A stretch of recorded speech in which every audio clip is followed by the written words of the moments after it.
Chapter 1. The full moon hung low and heavy over the Silverfang territory, bathing the ancient clearing in silver light. Every wolf in both packs felt it, the pull, the promise, the power. Tonight was no ordinary night. Tonight, the blood feud that had torn the Blackthorn and Silverfang packs apart for 3 generations would end. Not with teeth and claws, but with a mating bond. Selene stood at the edge of the sacred circle, her bare feet sinking into cool moss. Her white ceremonial gown clung to her skin, thin silk whispering against her legs with every nervous breath. She could smell the pack, pine, earth, fur, anticipation, all of it thick in the air. Her heart hammered so hard she thought the wolves around her could hear it. Across the circle stood Kale. Alpha Prince Kale of Silverfang. Towering, broad-shouldered, dark hair falling just past his jaw. His eyes, molten gold even in human form, locked on her the moment she stepped into the moonlight. Something inside Selene's chest twisted, sharp and sweet. Her wolf stirred for the first time in years, lifting her head, scenting him. Mate. The word echoed in her blood, unbidden, undeniable. She had felt it the first time they met months ago during truce negotiations, his gaze raking over her like fire, his scent wrapping around her like smoke and cedar. She had tried to ignore it. She was the quiet twin, the overlooked one, the daughter who never caused trouble. Seraphina was the one destined for greatness. Everyone said so. But tonight the moon had chosen differently. Selene lifted her chin, trying to steady her trembling hands. The elders of both packs formed a ring around them, chanting low, ancient words that vibrated through the ground. Drums pulsed like a heartbeat. Firelight from distant torches danced across Kale's sharp features. He took one step forward, then another, closing the distance until only a breath separated them. "You feel it too," he murmured, voice low enough that only she could hear. Not a question. She swallowed. Yes. His hand rose slowly, fingers brushing the inside of her wrist. Sparks raced up her arm. Her wolf whined, desperate, aching. The bond was already forming, fragile threads of gold weaving between them, invisible but real. Then everything went wrong. A shadow moved behind her, too fast, too deliberate. Selene turned just as Seraphina stepped into the circle. Her twin was radiant. Same silver blonde hair, same delicate features, but where Selene's eyes were soft grey, Seraphina's burned with hunger. She wore an identical white gown, but hers seemed to drink the moonlight, making her look like the moon herself. "Sister," Seraphina said sweetly, voice honey over steel. "You've always been so generous." Before Selene could speak, Seraphina pressed a small vial to her lips. Bitter liquid flooded her mouth, nightshade and something darker, something forbidden. Selene choked, tried to pull away, but her limbs grew heavy, her vision blurring at the edges. The last thing she saw was Seraphina stepping forward, taking her place beside Kale. The drums stopped. The chanting faltered. Then rose again, louder, triumphant. Selene collapsed to her knees, darkness swallowing her whole. She woke to shouts. Not her own. The pack's. Hands gripped her arms, pulling her upright. Rough voices shouted traitor, deceiver. She poisoned the bond. Selene's head pounded, mouth dry with the aftertaste of betrayal. She blinked up at the moon, still full, still merciless. Her gown was torn at the hem, stained with earth. Seraphina stood above her, cheeks flushed, eyes gleaming with victory. On her neck, the fresh mate mark glowed, Kale's mark. The bond mark that should have been Selene's. Kale loomed behind her sister, face carved from stone. His golden eyes were cold now, distant. He looked at Selene like she was a stranger.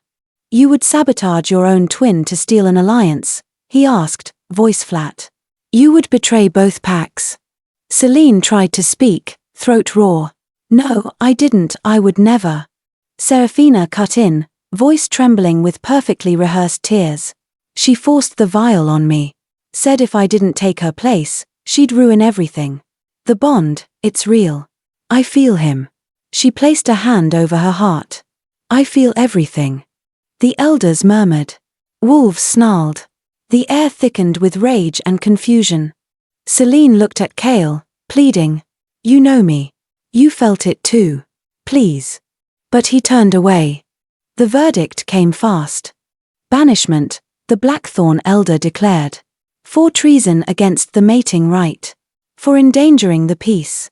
She is no longer welcome among us.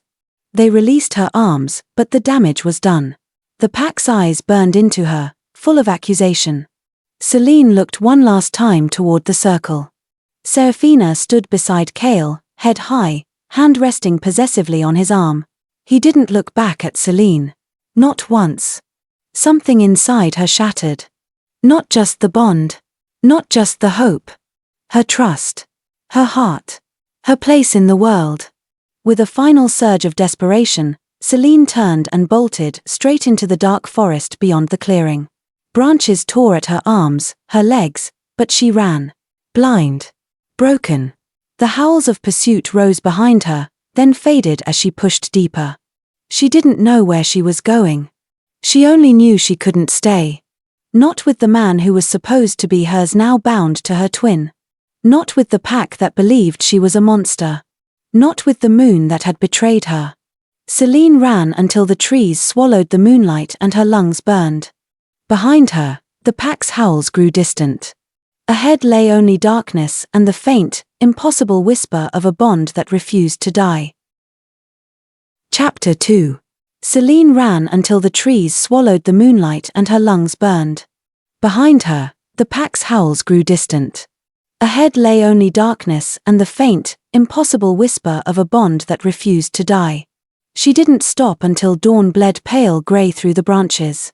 Her legs gave out beside a narrow stream, and she collapsed onto the damp earth, chest heaving. The torn hem of her ceremonial gown dragged in the mud. Her silver-blonde hair clung to her sweat-damp face. She pressed her palms to the ground, fingers digging into soil, as if she could anchor herself to something real. But nothing felt real anymore. The bond that had sparked so brightly under the moon now felt like a phantom ache in her chest, dull, confused, lingering. She told herself it was nothing. A trick of the drug. A lie her wolf had believed for one cruel moment. Kale had looked right through her. He had let them banish her. The mark on Seraphina's neck proved everything. Selene curled into herself, knees to chest, and let silent tears fall.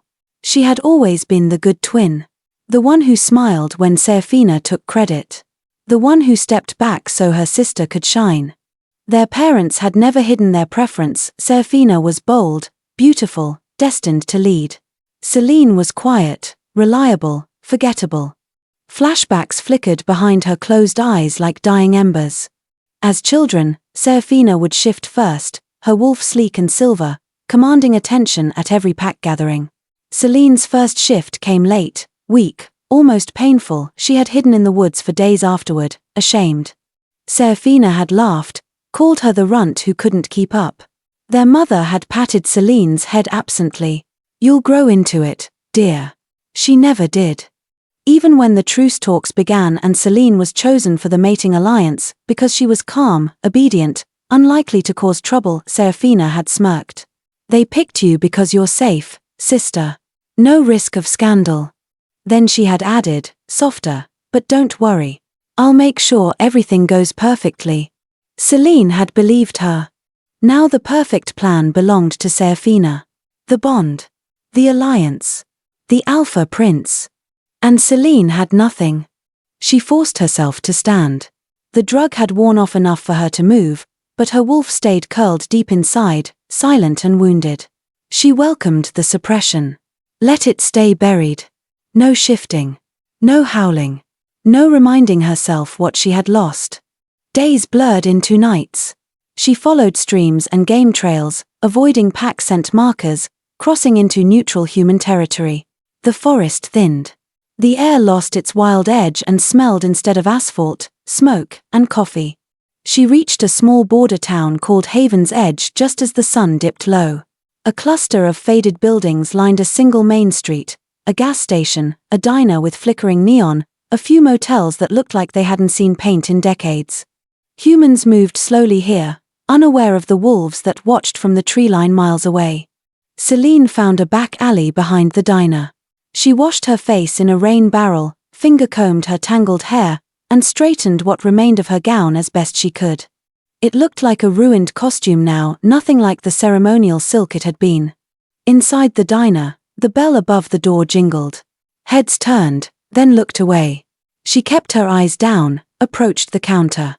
The waitress, an older woman with tired eyes and a name tag reading Marge, gave her a once-over. "You look like you've been through hell, hun." Celine managed a small, cracked smile. "I need work. Anything. I can clean, wait tables, whatever you need." Marge studied her a long moment. "No questions asked." "No questions," Celine echoed. "Start tomorrow at 6. Cash under the table. Don't cause trouble." Marge slid a mug of black coffee across the counter. "Drink. You look half dead." Celine wrapped her hands around the warmth and nodded. It was the first kindness anyone had shown her in what felt like forever. That night she curled up in an abandoned shed behind the motel, using her torn gown as a blanket. The bond pain in her chest flared faintly, like a distant heartbeat that wasn't hers. She pressed her palm to her sternum and whispered, "Stop. It's over." But it didn't stop. Miles away, in the heart of Silverfang territory, Kale stood on the balcony of the pack house, staring into the same darkness Celine had fled into. The new mate mark on Serafina's neck should have settled him. The bond should have felt complete, solid, warm, anchoring. Instead it felt thin, hollow, like a rope fraying at the edges. He rubbed his chest absently. His wolf paced restlessly inside him, growling low, unsettled. Something was wrong. He had felt it the moment the ritual ended, but he had pushed it down. Duty, alliance, peace.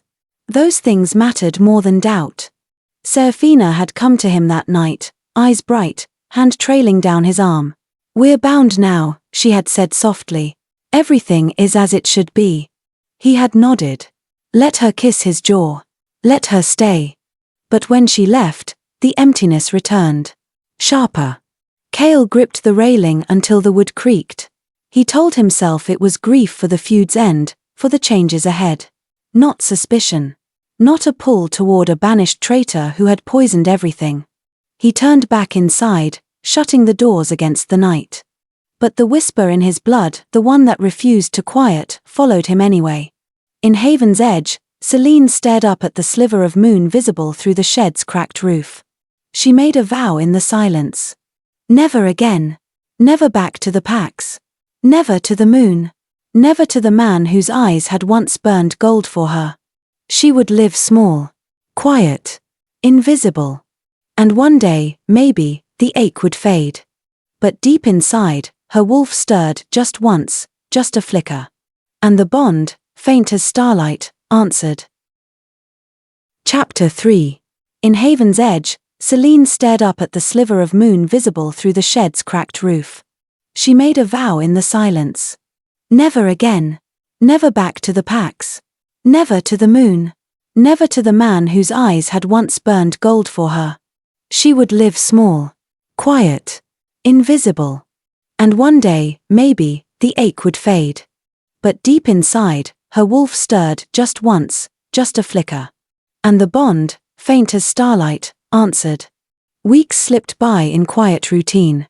Celine worked the early shift at the diner, wiping down tables before first light, refilling coffee cups for strangers who never looked twice.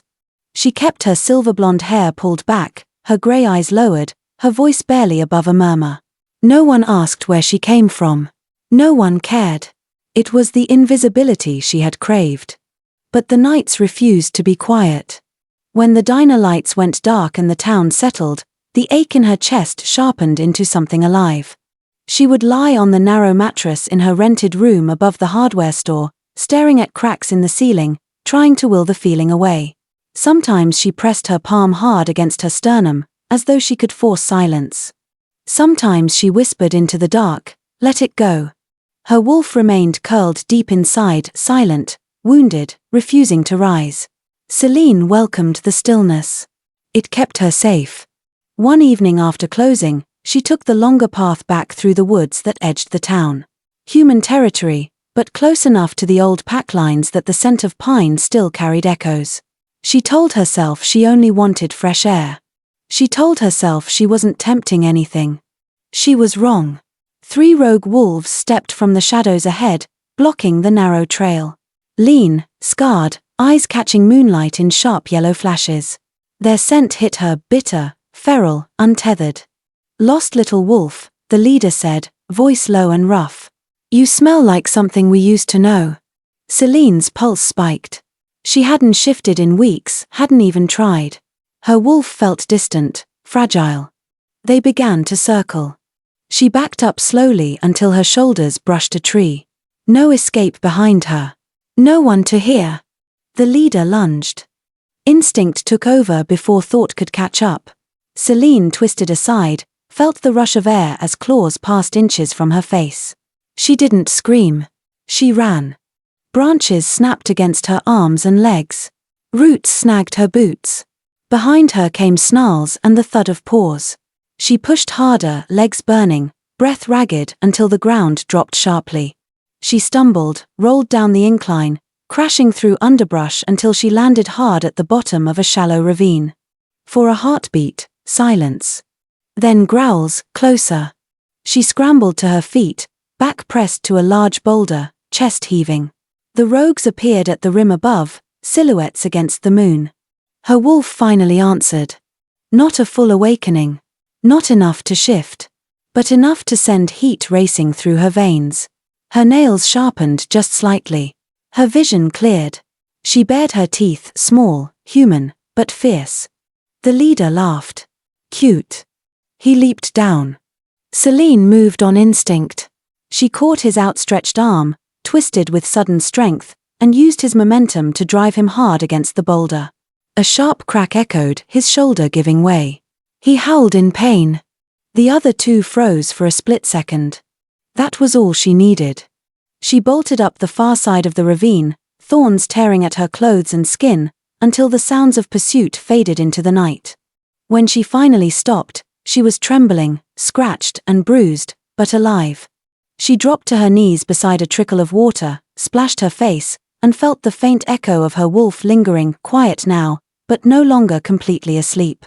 For the first time in weeks, she didn't feel entirely broken.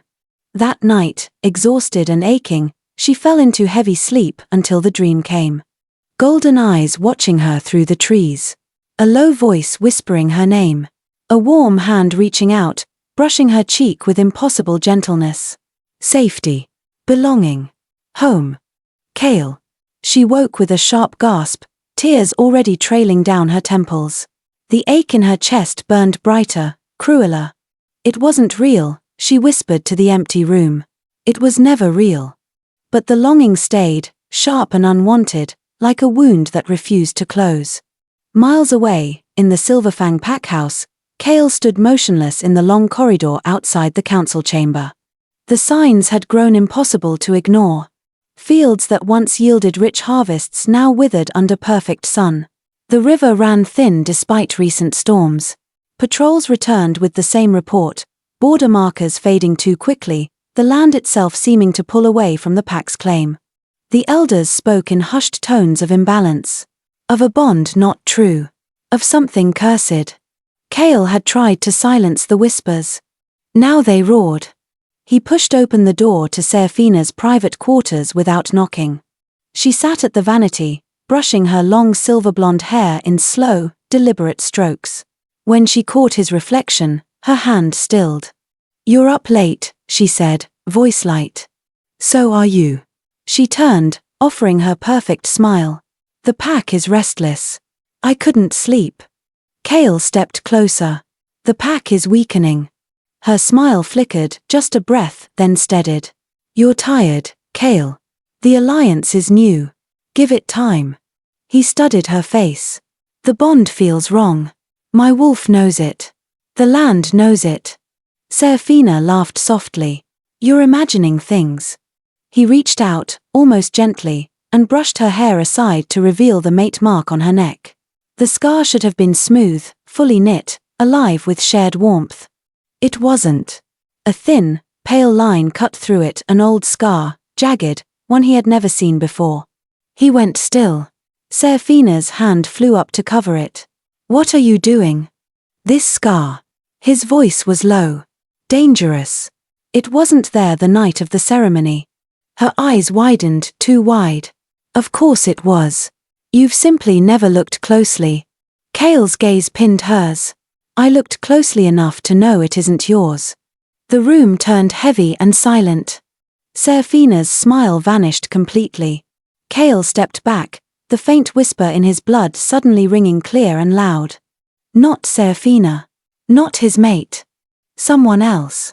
And the land, the pack, his wolf, they had known it all along. Chapter 4. Miles away, in the Silverfang packhouse, Kale stood motionless in the long corridor outside the council chamber. The signs had grown impossible to ignore. Fields that once yielded rich harvests now withered under perfect sun. The river ran thin despite recent storms. Patrols returned with the same report, border markers fading too quickly, the land itself seeming to pull away from the pack's claim. The elders spoke in hushed tones of imbalance. Of a bond not true. Of something cursed. Kale had tried to silence the whispers. Now they roared. He pushed open the door to Seraphina's private quarters without knocking. She sat at the vanity, brushing her long silver-blonde hair in slow, deliberate strokes. When she caught his reflection, her hand stilled. You're up late, she said, voice light. So are you. She turned, offering her perfect smile. The pack is restless. I couldn't sleep. Kale stepped closer. The pack is weakening. Her smile flickered, just a breath, then steadied. You're tired, Kale. The alliance is new. Give it time. He studied her face. The bond feels wrong. My wolf knows it. The land knows it. Seraphina laughed softly. You're imagining things. He reached out, almost gently, and brushed her hair aside to reveal the mate mark on her neck. The scar should have been smooth, fully knit, alive with shared warmth. It wasn't. A thin, pale line cut through it, an old scar, jagged, one he had never seen before. He went still. Seraphina's hand flew up to cover it. What are you doing? This scar. His voice was low. Dangerous. It wasn't there the night of the ceremony. Her eyes widened, too wide. Of course it was. You've simply never looked closely. Kale's gaze pinned hers. I looked closely enough to know it isn't yours. The room turned heavy and silent. Seraphina's smile vanished completely. Kale stepped back, the faint whisper in his blood suddenly ringing clear and loud. Not Seraphina. Not his mate. Someone else. And the land, the pack, his wolf, they had known it all along. The next morning, before dawn touched the horizon, Kale summoned Ronan to the war room. His most trusted lieutenant entered without sound, reading the tension in Kale's stance at a glance. Close the door, Kale said quietly. Ronan obeyed. You look like you haven't slept in days. I haven't. Kale braced both hands on the map table. The bond is false. Seraphina is not my mate. Ronan's expression didn't change, but his eyes sharpened. I need you to find the real one, Kale continued. No one else can know. Not the council. Not Seraphina. Search the borderlands, the neutral zones, every place a wolf might disappear. Silver blonde hair. Grey eyes. A scent like moonlight on snow and cedar. If she's alive, the land will lead you to her. Ronan studied him for a beat. And when we find her, bring her to me. Safe. Untouched. Ronan gave a single nod. I'll take 3 trackers. We move at dusk. Kale exhaled. Thank you. After Ronan left, Kale remained alone, staring at the map as certainty settled deeper into his bones. He had to find her. Before it was too late. In Haven's Edge, Celine had learned to move like the forest itself. The rogue encounter had left a quiet change inside her. Her wolf no longer slept so deeply. It watched. Waited. Lent her strength in small, unexpected moments. To survive, she had become a tracker. She knew the deer trails, the cleanest streams, the quietest paths after dark. She gathered wild herbs and roots, selling them to the apothecary on the edge of town. It paid enough to keep her room and her silence. But she ventured farther than she should. On clear nights, when the moon pulled at her blood, her feet carried her closer to the old pack borders. She told herself it was only for rarer plants. She told herself she wasn't drawn back. She lied. That evening she knelt beside a patch of moonflower, fingers brushing delicate petals, when the first wrong scent reached her. Wolf, unfamiliar, sharp with purpose. Her pulse jumped. 3 figures emerged from the trees. Cloaked. Silent. Moving like hunters who had been sent to end something. Celine dropped the basket and ran. They followed. She knew these woods better than they did. She wove between pines, leaped fallen logs, doubled back across a shallow stream to break her trail. Her wolf rose just enough speed in her legs, clarity in her senses. But they were closing. An arrow sliced the air past her ear and buried itself in a trunk with a dull thud. She veered hard, down a steep slope toward a dry creek bed. Pain flared in her shoulder, an arrow grazing her, tearing cloth and skin. She stumbled but didn't fall. Warmth spread across her shirt. She clenched her teeth and kept moving. The clearing opened ahead. Her legs buckled. She dropped to her knees on soft pine needles, breath ragged, hand pressed to the shallow wound. The 3 hunters stepped into the moonlight, weapons raised. One lifted a blade. Celine tried to rise. Her arms trembled. Then a new scent crashed over her like a wave. Smoke. Cedar. Gold. Power. Kale. He burst from the trees in a blur of motion. The first hunter turned too late. Kale's fist connected with a clean, decisive crack, sending the figure sprawling. The second lunged. Kale caught the arm mid-swing, twisted, and the man went down hard. The third tried to flee. Kale shifted in a heartbeat, massive black wolf slamming the cloaked hunter to the earth. The clearing went still. Kale shifted back, breathing hard, eyes blazing gold. He crossed the distance in 3 long strides and dropped to one knee beside her. Celine. Her name in his voice sounded like something sacred. He reached toward her shoulder, careful, almost reverent, fingers hovering over the torn fabric. "You're hurt." She stared up at him, vision wavering. You're here." "I found you," he said, voice rough with something raw. "Finally." Her wolf answered, weak, but certain. The bond, faint for so long, flared bright between them, warm and undeniable. Celine's lips parted. "Kale." Her eyes fluttered closed. His arms caught her as she swayed, pulling her gently against his chest. Chapter 5. His arms caught her as she swayed, pulling her gently against his chest. Kale held her close, one hand cradling the back of her head, the other steady at her back. Her weight was light, too light, and the faint metallic scent of blood mixed with her true fragrance. Moonlight on snow, cedar, something achingly familiar. The bond pulsed between them now, steady and bright, like a heartbeat he had been missing for weeks. He pressed his lips to her hair for one brief second. "I've got you," he whispered. Then he lifted her fully into his arms and ran. The forest blurred past. Moonlight carved sharp paths between the trees. His wolf pushed him faster than any human pace, carrying her through underbrush and over streams without breaking stride. He knew exactly where to go, a small hunter's cabin hidden deep in neutral territory, one his father had used years ago for private retreats. No pack scent clung to it. No one would look there. He kicked the door open with his boot and carried her inside. The cabin was sparse, a stone hearth, a narrow bed against the wall, a rough table, a single chair. Moonlight spilled through the single window, silvering the dusty floorboards. Kale laid her carefully on the bed, then tore strips from the bottom of his own shirt to press against the shallow wound on her shoulder. The graze wasn't deep, but it had bled steadily during the run. He cleaned it with water from a tin basin he found, wrapped it tightly, and built a small fire to warm the room. She didn't stir. He sat on the edge of the bed, elbows on his knees, watching her face. Her silver blonde hair fanned across the rough pillow. Her breathing was shallow but even. The bond thrummed in his chest, stronger now that she was close, undeniable. Her scent filled the small space, wrapping around him until every doubt he'd carried dissolved. This was her. His true mate. He brushed a strand of hair from her cheek, thumb lingering against her skin. "I'm sorry," he said quietly, though she couldn't hear. "I should have known." Hours passed. The fire crackled low. Cale never moved. When Celine finally stirred, it was with a sharp gasp.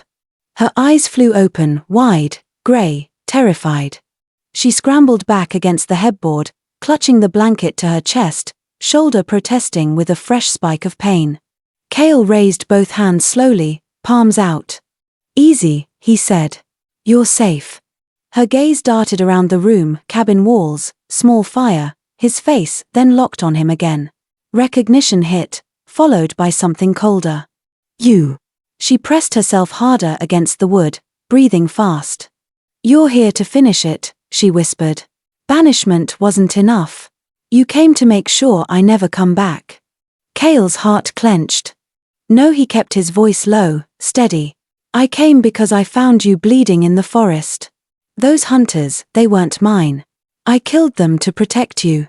She laughed once, short, bitter, broken. "Protect me?" Her eyes glistened. "You let them banish me. You stood beside my sister while they called me a traitor. You believed her. You let her mark you." The words landed like blows. Cale didn't flinch. He deserved them. "I was wrong," he said. "I was blind." The bond felt off from the beginning. Thin. Wrong. "I thought it was the weight of the alliance, the responsibility. I didn't question it until the land started dying. Until I saw the scar on her neck that didn't belong to you." Celine's breath hitched. She touched her own neck instinctively, the place where her mark should have been. "You think that changes anything?" she asked, voice trembling. "You looked at me like I was nothing. Like I was poison. And now you show up and expect me to what? Forgive you? Trust you?" "I don't expect anything," he said quietly. "I only want you safe." She shook her head, tears spilling over. "Safe," she echoed. "I was safe before you found me. I was surviving. I had a life, small, quiet, mine. And now you're here, dragging me back into your world, into your mistakes." Cale leaned forward slightly, elbows still on his knees, eyes never leaving hers. "You're my mate, Celine. The real one. I feel it now, clear, strong, right. My wolf knew the moment I caught your scent in that clearing. The land knows it. The pack is dying without you. Without us." Her lips parted, but no sound came. She looked away, jaw tight. "I don't want your bond," she said finally, voice cracking. "I don't want you. You chose her. You let them throw me away. I won't be your second chance." The rejection cut deeper than any blade. Cale exhaled slowly. "I'm not asking you to accept me tonight," he said. "I'm not asking you to forgive me. I'm only asking you to let me protect you until you're healed. Until whoever sent those hunters is dealt with. After that, you can walk away. I won't stop you." Celine stared at him, searching his face for lies. She found none. But the hurt still burned too bright. "Stay on the other side of the room," she said at last. "Don't touch me. Don't talk to me unless I speak first." Cale nodded once. He moved to the chair by the fire, sitting with his back to the wall, golden eyes fixed on the door. Silence settled between them, heavy, fragile. Celine pulled the blanket tighter, curling onto her side, facing away from him. Tears slipped silently down her cheek and soaked into the rough pillow. She hated that part of her, the small, traitorous part, still felt safer with him in the room. She hated that the bond hummed softly now, like a lullaby she couldn't ignore. Outside, the wind picked up. Then, footsteps. Not one set. 3. Soft. Deliberate. Circling the cabin. Cale's head snapped toward the window. His eyes flared gold. "They're back," he said, voice low and lethal. Celine sat up fast, ignoring the pain in her shoulder. More hunters. More of Seraphina's shadows. Coming to finish what they started. Cale rose slowly, every line of his body shifting into something dangerous. He looked at her, only her. "They won't touch you again. The door rattled. Chapter 6. The door rattled. Cale was already moving. He crossed the small cabin in 2 strides, body angled to shield Celine on the bed. His golden eyes burned in the low firelight as he listened. 3 sets of footsteps, deliberate, spreading out to surround the cabin. The same cold, purposeful scent as before. More of Seraphina's hunters. Celine pushed herself up despite the pain flaring in her shoulder, blanket clutched to her chest. "Stay behind me," Cale said, voice low and lethal. She didn't argue. Not this time. The first kick landed against the door, wood splintered but held. A second blow followed, harder. The frame groaned. Cale didn't wait for them to break through. He yanked the door open and stepped into the night. The lead hunter, a tall figure in a dark cloak, lunged with a blade already drawn. Cale caught the wrist mid-swing, twisted sharply, and the knife clattered to the ground. Before the man could recover, Cale drove a fist into his midsection, folding him in half. The second hunter came from the left, claws extended. Cale sidestepped, grabbed the extended arm, and used the man's momentum to hurl him into the third attacker. Both went down in a tangle of limbs. A growl rumbled from Cale's chest as he shifted halfway, enough for claws and fangs, enough to make the moonlight catch the lethal edge of his form. The hunters scrambled back up, but the fight was already over. Cale moved like shadow and storm. One swipe sent the first man sprawling unconscious against a tree. A precise kick to the second's knee dropped him with a sharp cry. The third tried to flee. Cale was faster. He caught the hunter by the cloak, slammed him face-first into the dirt, and pinned him there with a knee to the back. "Tell whoever sent you," Cale said, voice dangerously calm, "that she is under my protection now. If anyone comes for her again, they will answer to me. Personally." The pinned man wheezed something unintelligible. Cale leaned closer. "Do you understand?" A frantic nod. Cale released him. The hunter crawled backward, then bolted into the trees without looking back. Silence returned, broken only by the crackle of the cabin fire and Celine's uneven breathing from the doorway. Cale shifted fully back to human form, shoulders rising and falling as he steadied himself. Blood flecked his knuckles, not his. He wiped it on his torn shirt and turned to face her. Celine stood just inside the threshold, one hand braced on the frame, eyes wide but not with fear this time. Something else flickered there, reluctant or exhaustion.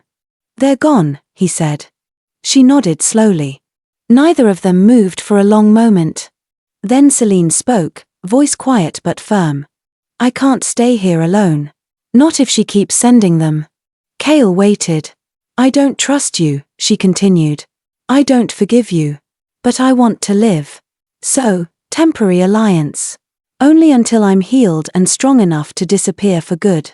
After that, you leave me alone. No following. No claiming.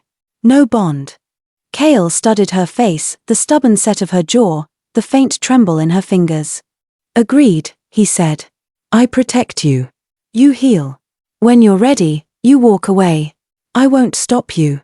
She exhaled, shoulders dropping a fraction. "Fine." She turned back inside.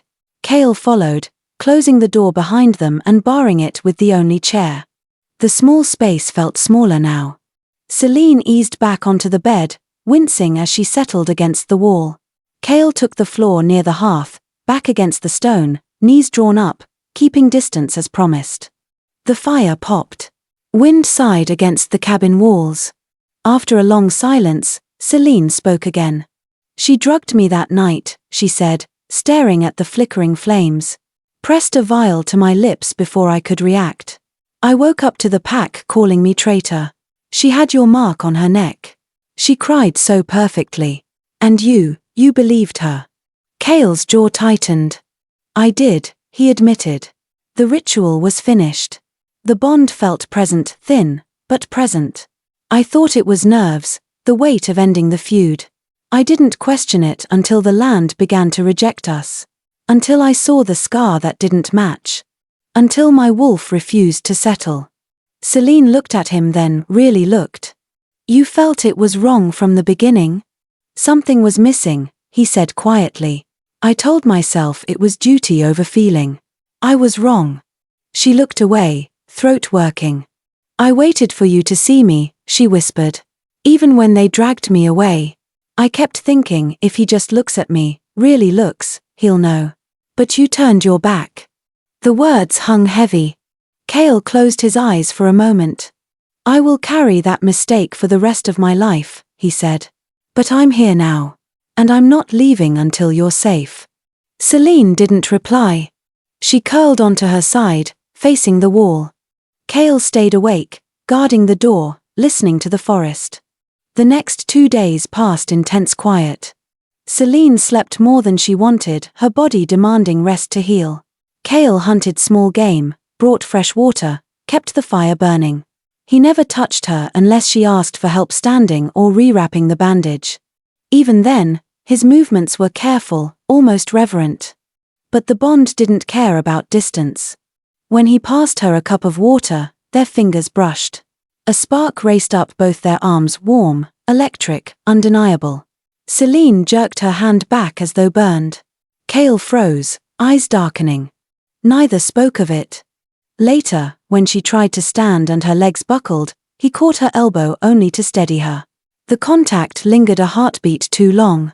Her breath caught. His thumb grazed the inside of her arm before he let go. Again, they said nothing. But the air between them thickened with every small, accidental touch. On the third night, as Celine sat by the fire rebraiding her hair, Cale spoke from his place near the door. I never claimed her, he said quietly. Not fully. My wolf wouldn't let me. I thought it was guilt over the feud. Now I know it was waiting for you. Celine's fingers stilled in her hair. She didn't turn around. I don't know if I can believe you, she said. Not yet. I know. Silence again. Then, footsteps outside. Not hunters this time. A lone wolf, pack scent, familiar. Ronan. Cale rose and opened the door a crack. His lieutenant stood in the moonlight, expression grim. Alpha, Ronan said, voice low. Word from the pack house. Seraphina has declared you unfit to lead. She's rallying the council, claiming the bond gives her authority in your absence. They're preparing to move against your throne tonight. Cale's eyes narrowed. How many stand with her? Too many, Ronan answered. The land's sickness is spreading faster. Some believe she can fix it. Others are afraid. She's moving quickly. Cale glanced back at Celine. She had turned, listening. Their eyes met. The alliance they had agreed to, temporary, reluctant, was no longer just about survival. It was about everything. Chapter 7. Their eyes met. The alliance they had agreed to, temporary, reluctant, was no longer just about survival. It was about everything. Cale turned back to Ronan. How much time do we have? Not long, Ronan answered. 2, maybe 3 days before she calls a formal challenge. She's already spreading word that you've abandoned the pack for a traitor. The council is divided, but fear is winning. Cale's jaw tightened. Then we move tonight. Tell the loyal ones to hold the line quietly. No open conflict until we return. Ronan nodded once. I'll meet you at the Eastern Ridge tomorrow night. Bring her safely. His gaze flicked toward Celine, respectful but curious, then he melted back into the shadows. Cale barred the door again and faced her. We can't stay here, he said. If Seraphina is moving this fast, she'll send more than hunters next time. We need to reach Silverfang territory before she solidifies her claim. Celine stared at him, arms wrapped tightly around herself. Back to the pack that wanted me dead, she said flatly. Not to them, Cale answered. To the truth. The land is dying because the bond was stolen. When the real bond is restored, the curse lifts. You felt it flare when I found you. You know it's real. She looked down at her hands. I felt something. That doesn't mean I trust it. Or you. I know. He kept his voice even. But if we do nothing, the pack falls. And Seraphina wins. Is that what you want? Celine closed her eyes for a long moment. When she opened them again, the grey was steel. One condition, she said. We travel in secret. No pack escorts. No announcements. No one knows I'm coming until it's done. And when this is over, when the land is healed, I leave. No arguments. Cale inclined his head. Agreed. They left the cabin before dawn. Cale carried what little supplies they had in a small pack. Celine walked beside him, slow at first, shoulder still tender, but growing steadier with every mile. They avoided trails, moved through dense forest and rocky ridges, keeping human territory between them and the main packlands. The days blurred into quiet tension. They spoke little. But the bond spoke for them.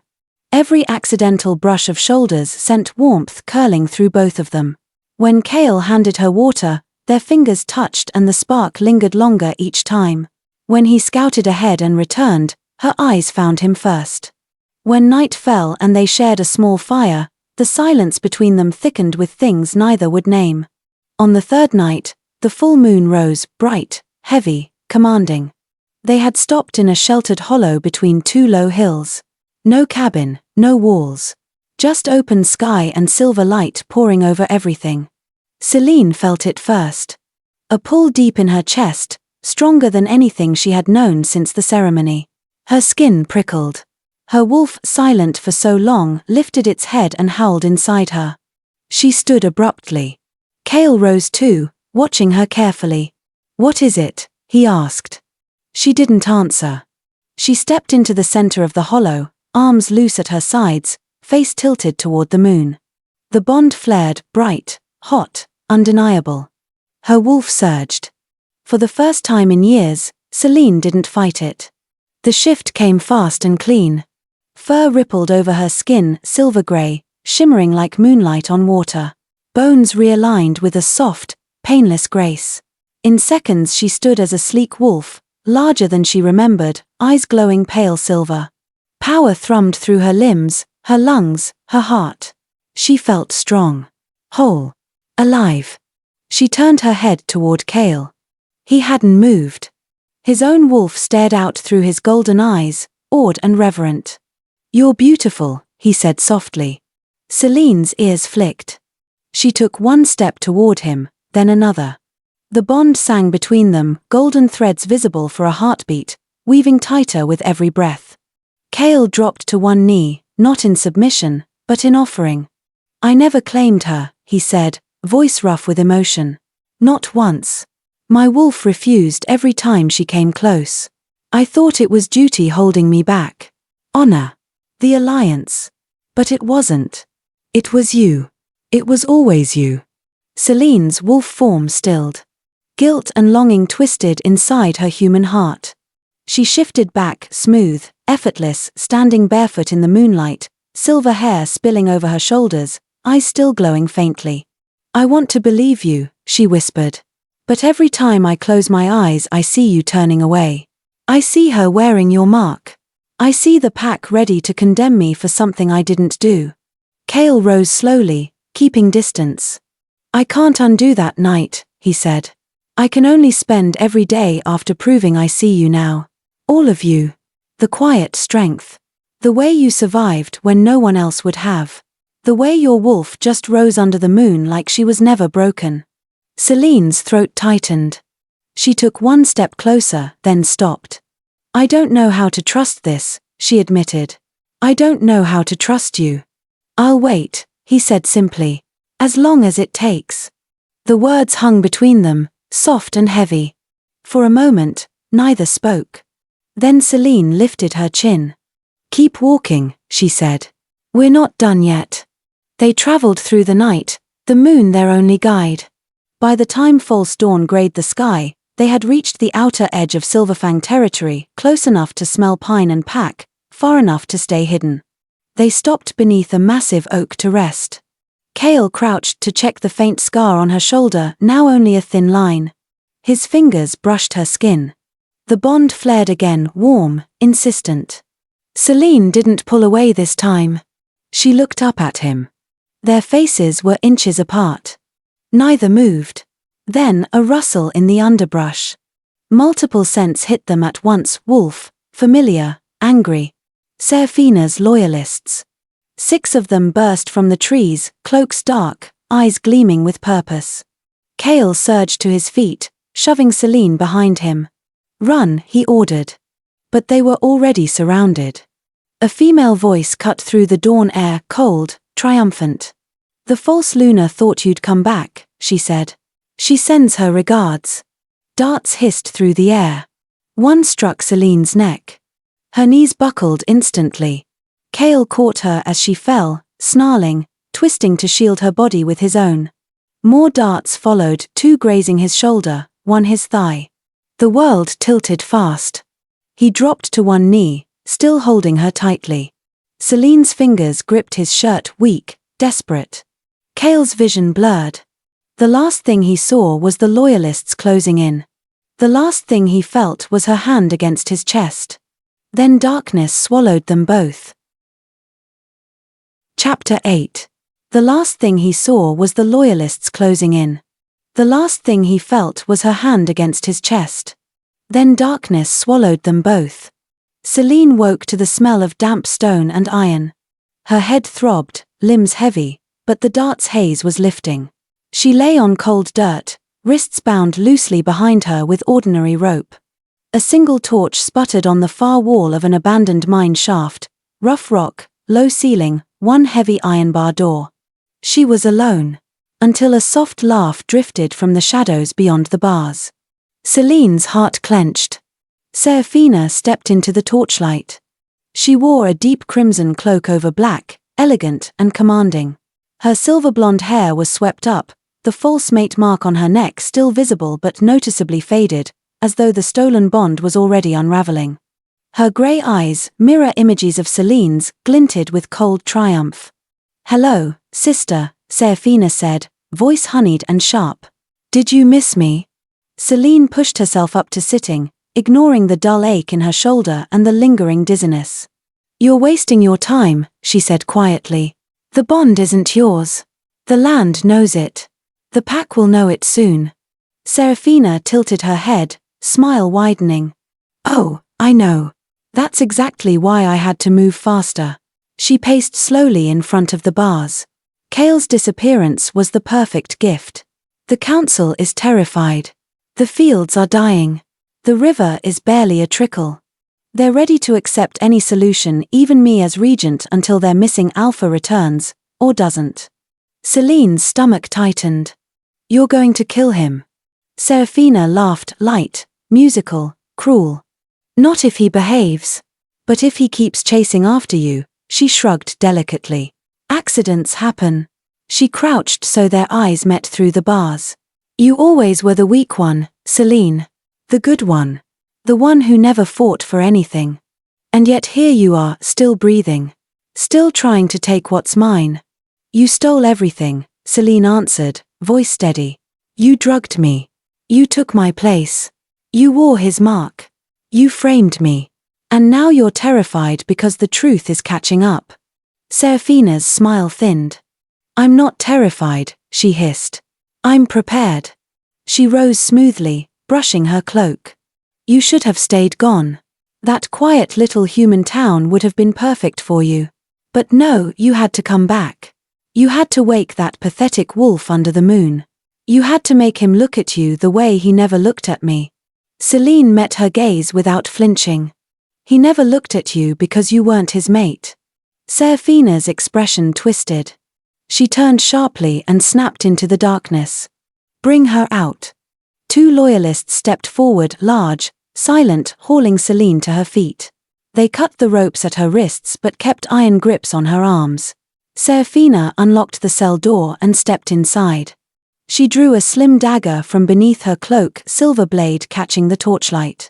"You always wanted to be seen," Serafina murmured. "So let's make sure everyone remembers how this ends."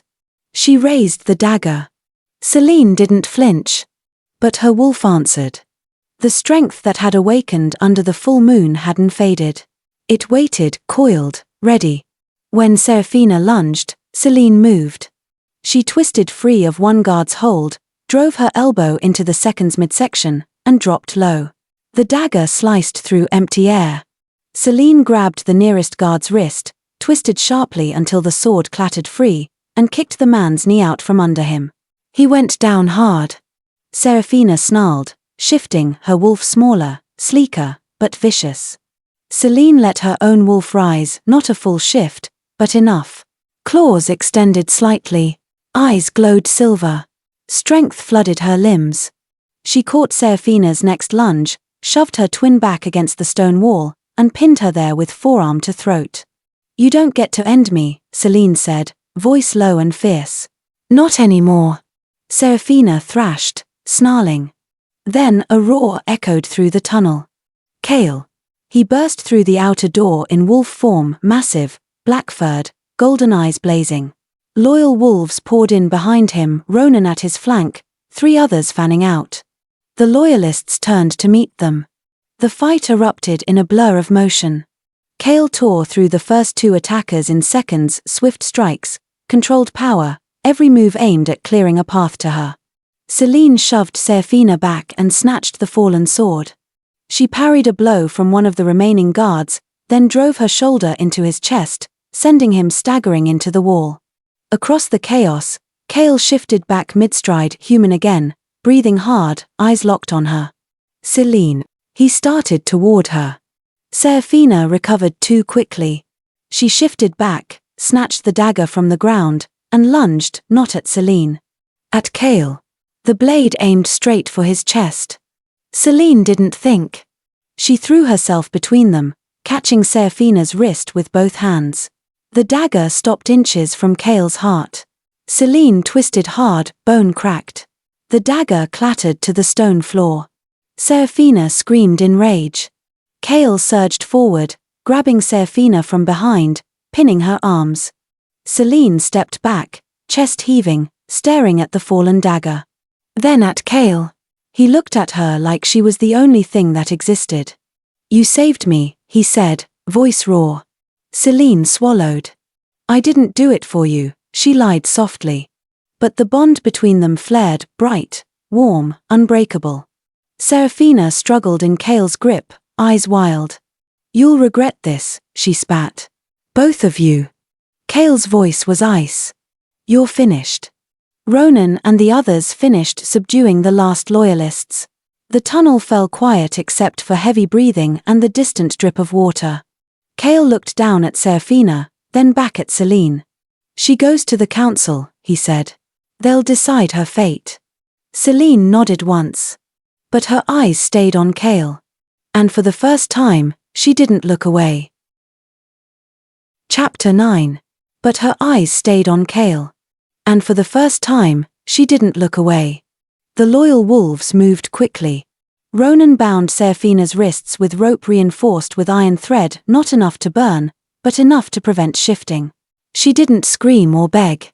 She simply stared at Celine with eyes full of venom and something else, something that looked almost like fear. Kale kept his grip on her arm until Ronan took over. "Take her to the holding cells beneath the pack house," Kale ordered. "No visitors. No contact with the council until I return." Ronan nodded.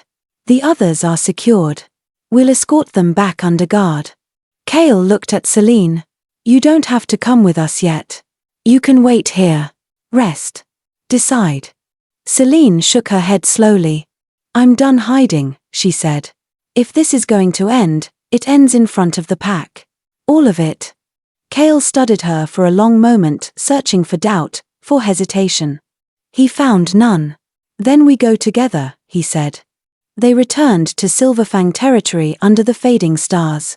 By the time the first light touched the horizon, the pack house loomed ahead, tall stone walls, banners hanging limp in the still air. The land felt heavy, sick, the grass brittle underfoot, the river beyond the ridge barely a whisper. Word had already spread. Wolves gathered in the central clearing, hundreds of them, murmuring, shifting restlessly. Some faces were wary. Some angry. Some simply confused. Kale stepped into the center of the gathering, Celine at his side. Silence fell like a blade. He raised his voice, clear, commanding, carrying to every ear. "Silverfang," he began.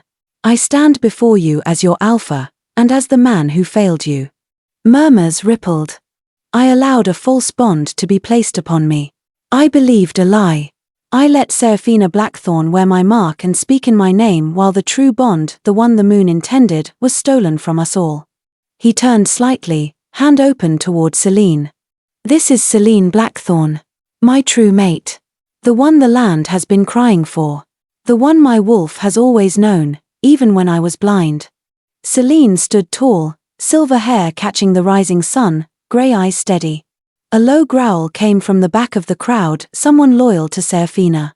You expect us to accept the traitor, a voice shouted. She poisoned the bond. She fled. Kale's eyes flashed gold. She was drugged. Framed. Banished on a lie. And she survived, stronger than any of us gave her credit for. He stepped closer to Celine, voice lowering but still carrying. The land is dying because the bond was broken. It will heal when the true bond is restored. I denounce the false mark. I denounce the deception. And I claim Celine as my mate here, now, before all of you. A ripple of unease moved through the pack. Some wolves lowered their heads in respect. Others bared teeth, restless. A female near the front, older, one of the elders, stepped forward. Then prove it, she said. Complete the bond. Let the moon witness. Let the land answer. Kale looked at Celine. No command. No demand. Only question.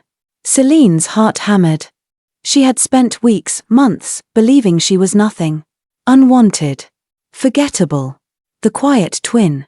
The weak one. But she had fought rogues. She had faced her sister. She had thrown herself between a blade and the man who once turned away. She was not nothing. She lifted her chin. Tonight, she said. Under the moon. The pack stilled. Kale exhaled relief, or something deeper. Tonight, he echoed. The day passed in tense quiet. Seraphina was locked in the lower cells, no visitors, no contact. The unrest simmered but did not boil over.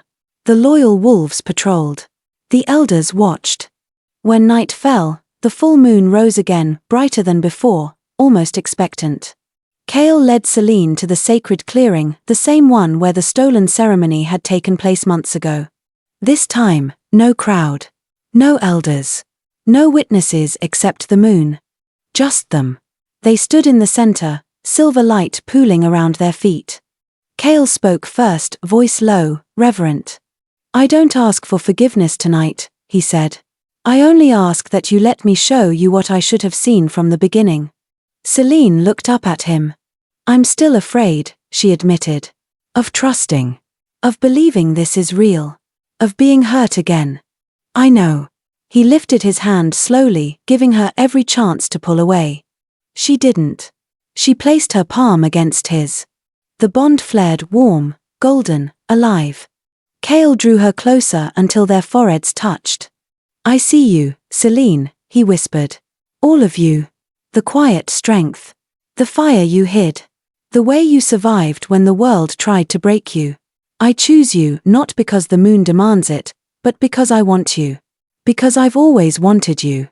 Tears slipped down Celine's cheeks. She lifted her face. Then claim me, she said softly. For real this time. Kale's breath caught. He brushed his lips against hers, slow, careful, asking. She answered. The kiss deepened, gentle at first, then hungry, years of longing pouring out in every touch. Kale's hands slid to her waist, steady, reverent. Celine's fingers curled into his shirt, pulling him closer. The bond hummed, bright threads weaving tighter, warmer, healing. He kissed along her jaw, down the side of her neck, pausing at the place where her mark would be. May I? He asked against her skin. Yes, she breathed. His teeth grazed her neck, gentle, deliberate. Then he bit, soft, claiming, sealing the bond. Pain flared for one heartbeat, sharp, bright, then melted into warmth, into belonging, into peace. The bond snapped into place, complete, unbreakable. Celine gasped. Golden light shimmered briefly around them, visible for a moment, then sinking into their skin. The ground beneath their feet trembled, softly, gently. Far away, the river began to sing again. The fields stirred. The land exhaled. Celine rested her forehead against Cale's chest, breathing hard.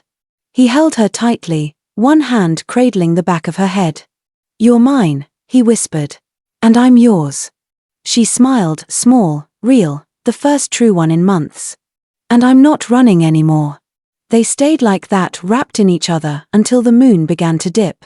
When they finally stepped out of the clearing, the pack was waiting at the edge, silent, watching. The elder from earlier stepped forward. "The river flows again," she said quietly. Cale nodded. "The bond is whole." Eyes turned to Celine.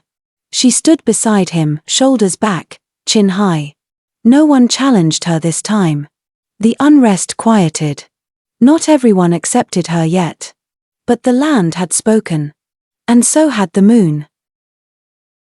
Chapter 10. The unrest quieted. Not everyone accepted her yet. But the land had spoken. And so had the moon. Dawn broke over Silverfang territory with a gentleness the pack had not felt in months. The river ran full again, clear, cold, singing over stones. The fields, once brittle and brown, showed the first faint green shoots pushing through the soil. Birds returned to the canopy. The air smelled alive, pine, earth, promise. The curse had lifted. Word spread quickly. By midday, the pack gathered once more in the central clearing, not in suspicion this time, but in quiet awe. Cale stood on the raised stone platform, Celine beside him. She wore a simple silver-grey gown that caught the sunlight like moonlight on water, her hair loose, flowing down her back. No crown. No ceremony. Just her, strong, steady, no longer shrinking. Cale raised his hand. The pack fell silent. "The bond is restored," he said, voice carrying across the clearing. "The land answers. The river flows. The fields breathe. And the one who makes it possible stands here, not as a traitor, not as a shadow, but as your Luna." A ripple of murmurs, some hesitant, some approving. Cale turned to Celine. He took her hand openly, deliberately, and placed it over his heart. "I choose you," he said, loud enough for every wolf to hear. "Not because the moon demands it. Not because the land requires it. I choose you because you are the strongest person I have ever known. Because you fought when no one else would. Because you saved me when I didn't deserve it. Because I love you." The words landed soft and certain. Celine's breath caught. She looked up at him, really looked, and for the first time since the stolen ceremony, she let herself believe. She stepped forward, voice clear. "I spent my life in someone's shadow," she said. "First Seraphina's. Then my own doubts. I let the pack define me as weak. As forgettable. As unworthy." She paused, letting the silence hold. "But I am not those things," she continued. "I am Celine Blackthorn. I survived betrayal. I faced my sister. I claimed my wolf under the moon when I thought she was gone forever. And I choose this pack, not out of obligation, but because I want to protect it. Because I want to belong to it. Because I want to stand beside my mate, not behind him." She turned to the pack. "If you'll have me." For a heartbeat, nothing. Then the elder from the previous day stepped forward again. She lowered her head in respect. "We have you," she said. One by one, others followed, heads bowing, murmurs of acceptance rising. Not everyone. A few wolves at the edges shifted restlessly, eyes narrow, loyalty to Seraphina not yet broken. But they were few. The land's healing had tipped the balance. Cale squeezed Celine's hand. "Luna," he said quietly, "only for her." She smiled, small, real, radiant. "Luna," she echoed. The pack dispersed slowly, some to tend fields, some to patrol borders, some simply to breathe in the renewed air. Cale and Celine walked the ridge overlooking the river. The water sparkled under the afternoon sun. They stopped at the edge, watching the current move. Celine spoke first. "I still feel echoes," she said. "Of that night. Of the banishment. Of believing I was nothing." Cale turned to face her. "I'll spend every day reminding you that you're everything." She looked up at him. "I don't need reminding anymore," she said softly. I know. He brushed a strand of hair from her face. Then let me keep proving it. She rose on her toes and kissed him, slow, sure, free. No hesitation. No fear. When they parted, she rested her forehead against his. I choose you, Cale, she whispered. Freely. No shadows. No doubts. Just us. The bond hummed warm, complete, home. They stood like that until the sun dipped lower. Later, as twilight settled, Ronan found them near the pack house. His expression was grim. Serafina escaped, he said quietly. One of the guards, someone still loyal, let her slip out during the shift change. She's gone. No trail yet. Cale's jaw tightened. Celine's hand found his, steady.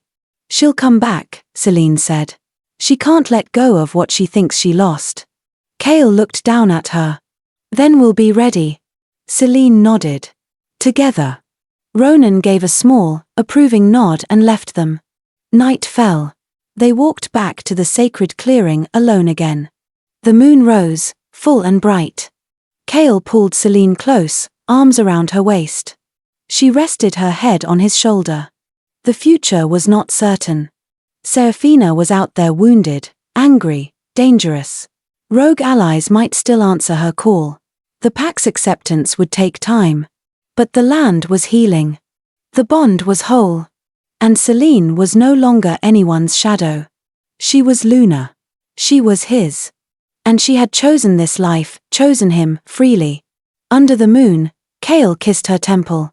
Whatever comes, he murmured, we face it together. Celine smiled against his chest. Together. Far in the distance, a lone wolf howled sharp, defiant, unanswered. The sound carried on the wind. A reminder. The story wasn't over. But tonight, for tonight, they had one.